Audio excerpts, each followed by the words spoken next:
nationalist. I mean, you check the last Sunday newspaper, 3 columns in the Sunday Times, one message, this Panyaza LESUFI. And there's no decision that I've taken alone. The decision to establish a government of provincial unity, it was the national office bearers of the ANC who took over the negotiations. They deadlocked with Helen Zille. I was in that meeting. He knows that they deadlocked with our national leadership. And the national leadership gave us the go-ahead to establish government after we've postponed the announcement twice. So why will they openly lie and say that we're establishing the government of provincial unity in Gauteng to spite the national leadership or to demonstrate that we are rogues? We are not. And it was the same for Tshwane. It was the same for Tshwane as well. So you got the national go-ahead for that. Yes. So they are barking at the wrong tree, crying at the wrong funeral, trying to establish whether they can link me to things that they've done worse. I can tell you shocking things where they're trying to recruit people to say things about me because they feel that there's nothing tangible that they can get to paint. You know, a leader that is not accused of being corrupt in South Africa is not a leader. So they must find a way of dealing with these particular issues. And purely because of the standpoint that they've taken. And Sizwe, we remain strong. And in different metros and municipalities, provinces, and of course nationally. I've been a bit surprised because there's been an attempt to portray you as some kind of, quote, and I quote, wedge driver, as a threat to the GNU. Of course, we had Helen Zille recently talking about how you are trying to be the tail that wags the dog. Adrian Basson had this to say. I actually have to read it because I nearly fell off my chair. He said, Ramaphosa needs to take charge and show LESUFI who's the boss. And then effectively said that the Gauteng province must be placed under some kind of administrative leadership. Basically begging Ramaphosa to, I don't know, remove you from Gauteng. How you respond to this narrative that has started to grow around you from some quarters that you are trying to divide the coalition government? Well, it's during the apartheid, we call it the Stratcom. The apartheid regime established a machinery to badmouth or instill fear in white South Africans. So yeah, it's the same script, but different actors.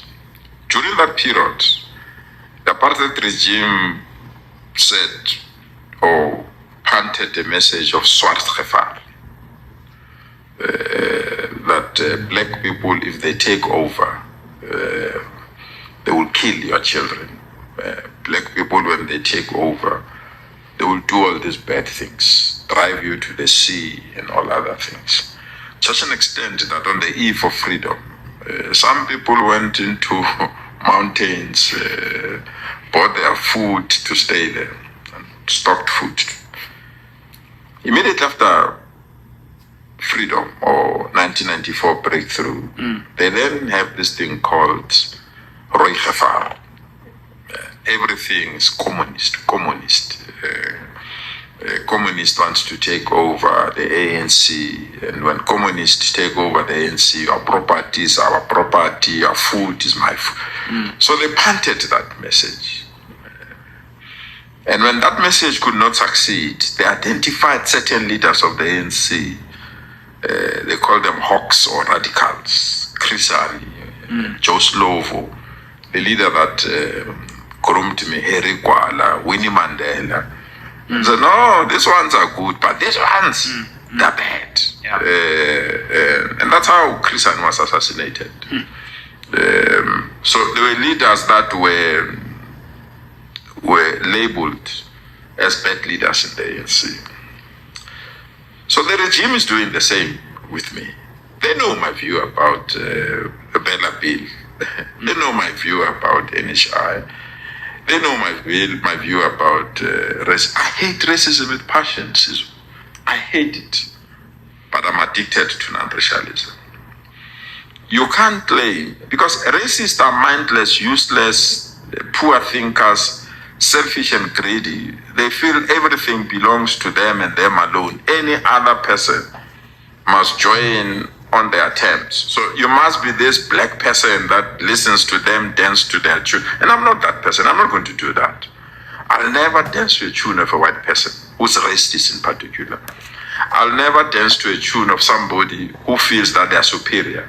I'll never dance to a tune on somebody that feels that they've got the birthright to control our lives and other things. They might have oppressed our grandparents and succeeded. They might have oppressed our parents and succeeded. We tested them and defeated them. And they can't reverse that defeat by wanting to oppress our children and our children's children. It will never happen. And will be the last block to defend that. Whether they label us the way they want to label us is up to them.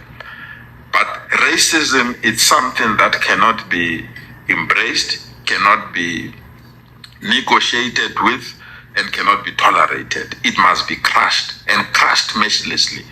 We must not tolerate somebody who wants to hide behind the broomstick and say, no, this is my cultural right. I mean, how many cultures do you have? People from Venda, their culture, who disrupted their culture. If they want to practice their culture during their national days, they do that freely in a free South Africa. Why a certain race believe that they must be alone, and they must be them alone, do things alone, take their children to a school alone. Any other culture must not come. If you want to come closer to them, you must make an application in your own country, creating no-go areas in our country. It can be. And if I have to pay the price of insults because I'm standing firm on those views, if I have to pay the price of being recalled by a president because I'm standing firm on that, if I have to be insulted by Gokzile because I'm standing, let it be. What I know, it's quite clear that some of the media houses are hired guns, that some of the media houses lack the creativity and the analysis and the independence that they're supposed to uphold. And I was not surprised. You must check News 24 or Naspers, the first quarter of the declaration of political funding, who they funded first. They funded the Democratic Alliance. So whatever the Democratic Alliance, we know News 24 will be the publication that must amplify their message. You will check when News 24 was attacking former Deputy President Mashatile. Which political party did it go to the Union Building to demand the resignation of? It's the DA. So I'm not worried about hired journalists to attack me or analysts. I mean, you check the last Sunday newspaper, 3 columns in the Sunday Times, one message, this Panyaza LESUFI. And there's no decision that I've taken alone. The decision to establish a government of provincial unity, it was the national office bearers of the ANC who took over the negotiations. They deadlocked with Helen Zille. I was in that meeting. He knows that they deadlocked with our national leadership. And the national leadership gave us the go-ahead to establish government after we've postponed the announcement twice. So why will they openly lie and say that we're establishing the government of provincial unity in Gauteng to spite the national leadership or to demonstrate that we are rogues? We are not. And it was the same for Tshwane. It was the same for Tshwane as well. Got the national go-ahead for that. Yes. So they are barking at the wrong tree, crying at the wrong funeral, trying to establish whether they can link me to things that they've done worse.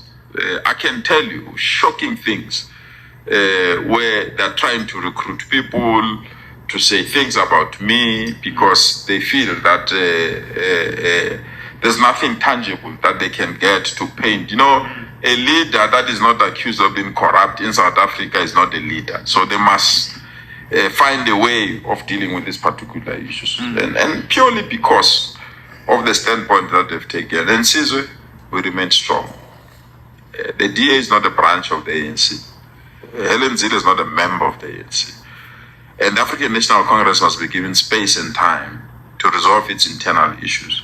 It can't be pressurized by outsiders, where even a senior editor of a publication have the nerve to instruct our president to say, remove this one. It's not a good black one, this one. Others leave them, they're good black, they are cooperating, only this one. The apartheid regime undermined my father. The apartheid regime took over my brother. The apartheid regime refused me to choose a career that I loved. The apartheid regime denied my family an opportunity to be a better family because they took somebody who was about to be a breadwinner out of that family. We've gone through pain. But what did we say? We want to live together with you. We didn't say you have oppressed us. We didn't say you have thrown us in homelands. We didn't say you have denied us good education. It's our turn to oppress you. We said that regardless of the pain that you've taken through, we are prepared to stay with you. Those that we say we are prepared to stay with you are showing us the middle finger. Say, according to their culture, they don't want to stay with us, regardless of the pain that they've had. They've killed our brothers in June 16 in Soweto on the basis of language.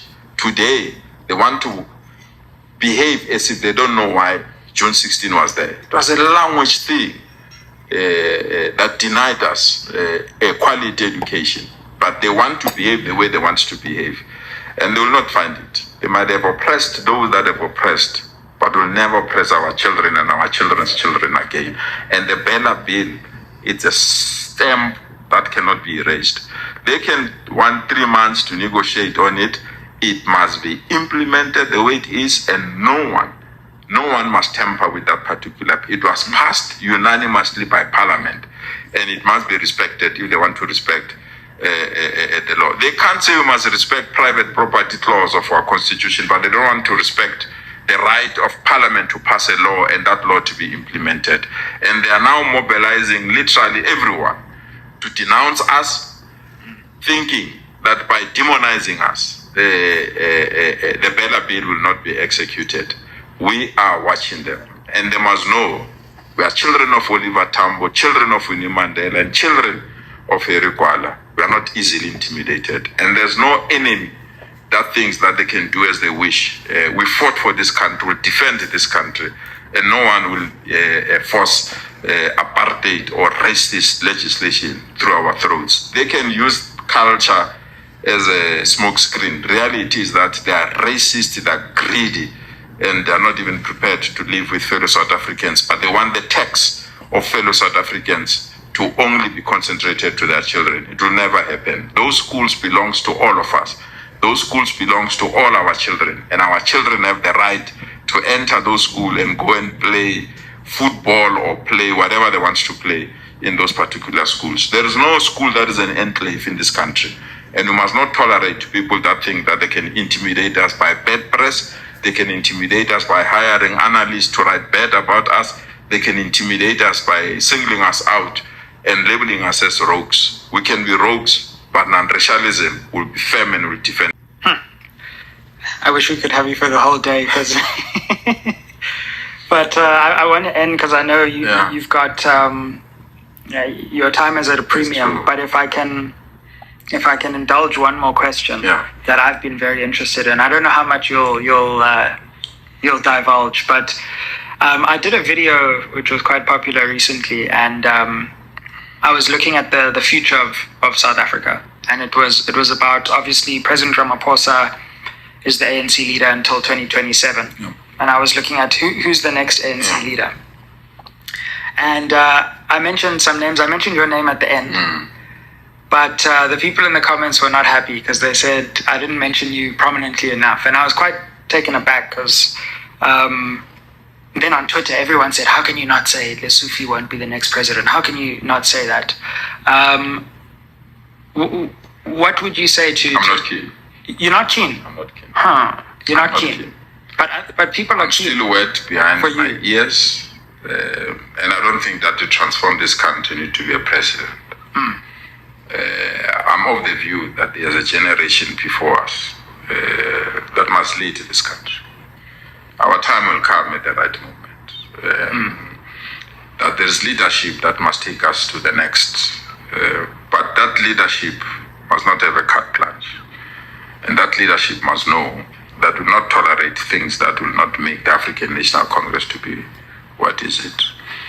What I can say, and which unfortunately you said when we started this, you don't know who will be in the bad books after this. I can say that to rule out the possibilities of working with those that were in the battle trenches with them, it will be short-sightedness. That there's an urgent need for us to bring everyone as we wanted to bring, but you bring those that share ideology with you. Sure. You bring those that are closer to the situation that we're in. You bring those that fully understand where we are. And the ability of white people. You know the article when Bella Bill was written, one Sunday newspaper says that the leader of the DA, John Steenhuisen, called President Ramaphosa, and it sounded like he instructed him to call the leader of AfriForum and Solidarity. And the president is quoted there that he called and the call was not picked up, and this person returned the call of the president and rudely asked the president, "Who are you?" when he heard the voice that is a black person. So clearly the DA is working with AfriForum. Clearly the DA is working with Solidarity. Clearly the DA is working with these conservative political parties. But what they do now, a leader like myself or people like myself say, no, DN is EFF. This one is MK. And they then characterize that as a doomsday relationship. But that relationship must be left untouched with AfriForum that went to court to defend an apartheid flag. And that's not doomsday either, by the way. That's what I'm saying. So the short-sightedness of some of our leaders to believe that the DA, Freedom Front, Solidarity, AfriForum love us. I don't know where it comes from. And that if they love us, we must hate EFF, we must hate MK, we must hate other political parties purely because they feel much better when they are united, and we must feel otherwise when we are divided. And I'm saying we must enter that era and find a way of having leaders that can lead us to consolidate and ensure that we work together with those that share our aspirations. Absolutely. ASAPO is still there. The PAC is still there. And the need for us to say on the eve of the establishment of the freedom that we enjoy now in 1994, the ANC leadership at that time established something called the Patriotic Alliance.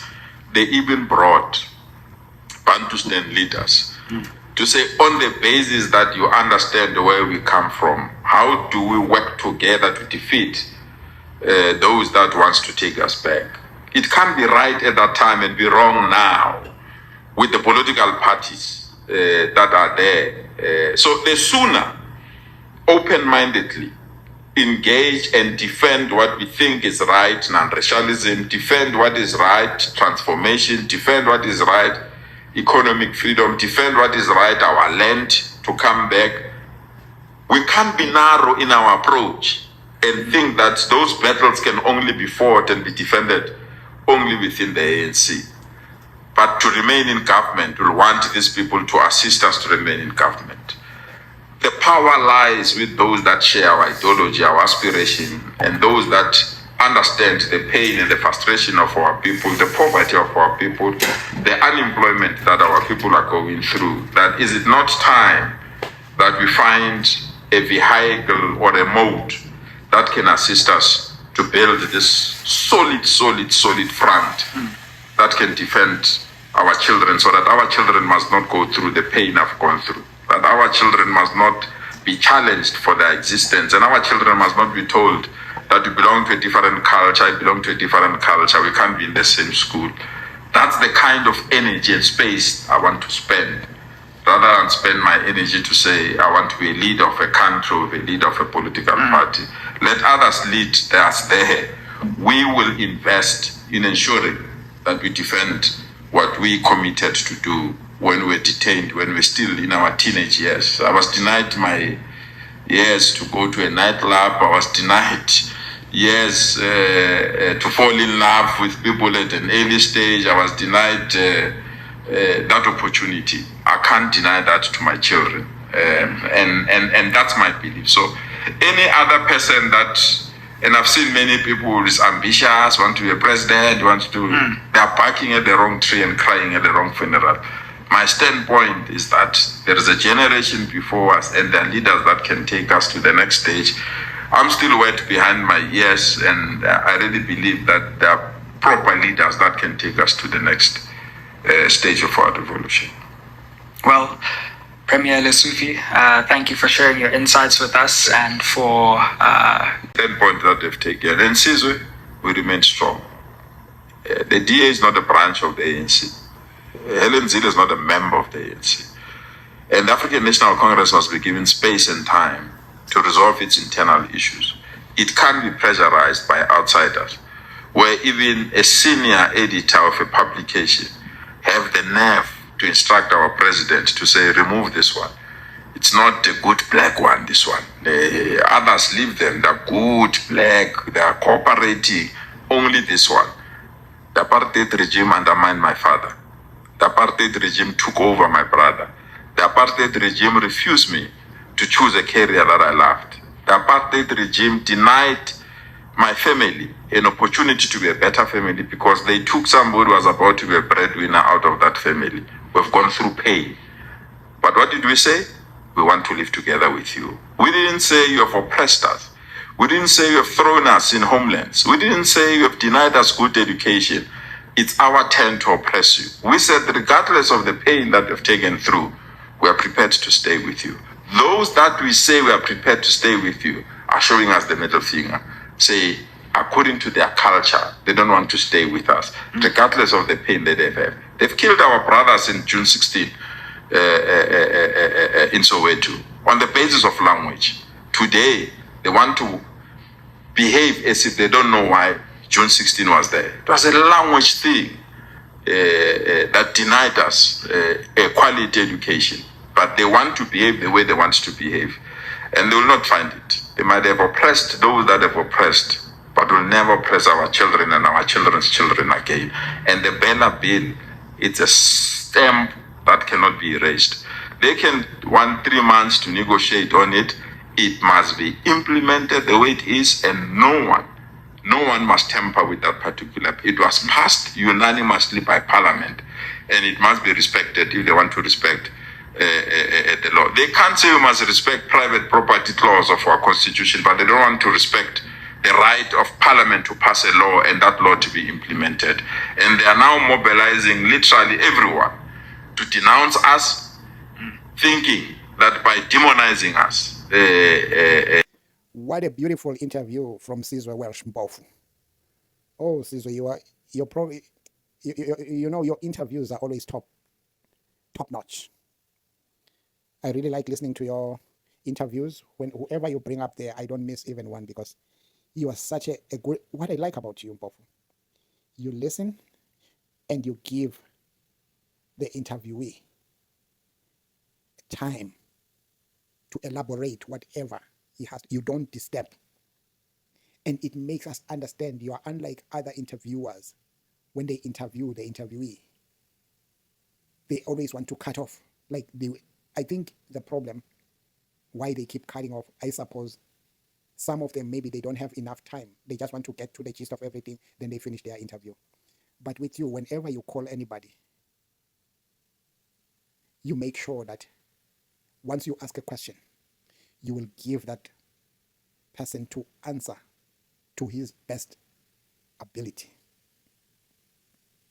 without disturbance. I was really happy when I listened to Panyaza LESUFI. That guy is brilliant and is unshakable. He is fearless. And your interview made me understand why Banyaza is acting in this way. Because you didn't cut him when he was explaining. You gave him enough time, and what he gave us made us to understand the DA. Because DA, they think they own the ANC or they own the country. DA has an attitude, more especially Gogozile, because you can't talk about Steenhuisen. Steenhuisen is just a rubber stamp of Gogozile. The last word always comes from Gogozile. If Gogozile says no, she just put her foot down and nobody will say anything from the DA. But it seems like she wants to practice that to ANC, according to what we listen to LESUFI. Because the way she always address, or in her speeches, it's like ANC has never met with DA. She makes us understand that the Johannesburg LESUFI is doing as he pleases. He doesn't listen to the collective of the ANC. That's why we always have questions. Who is running the country? Is it the DA or is it Cyril Ramaphosa? Because the DA has got this kind of threats that they always poses to ANC. Why? I don't know. Is it because of their skin color that they think they can do as they please? Or is it because of something else that we don't know? I wish we can know. Because their behavior doesn't look good. Because they feel like black people cannot do anything without them, which is not true. They're the loudest to cry when things don't go their way. But when they sideline MK in KwaZulu-Natal with the percentage that they got, they easily forget what they did with MK. I really enjoy your interview, Sizwe, and we really understood what Banyaza was talking about. He's a strong man, and he is brave, and he's unshakable. Bravo, Banyaza. Keep your good work. It will reward one day. Because you are writing your own history. What you are doing there as Banyaza, LESUFI, you are really writing your own history that will be remembered even when you are not in this world. We'll always remember that. Even kids will always learn about what you did in Johannesburg, showing the DA a middle finger. That was brave. Keep it up. Bravo, bravo, bravo.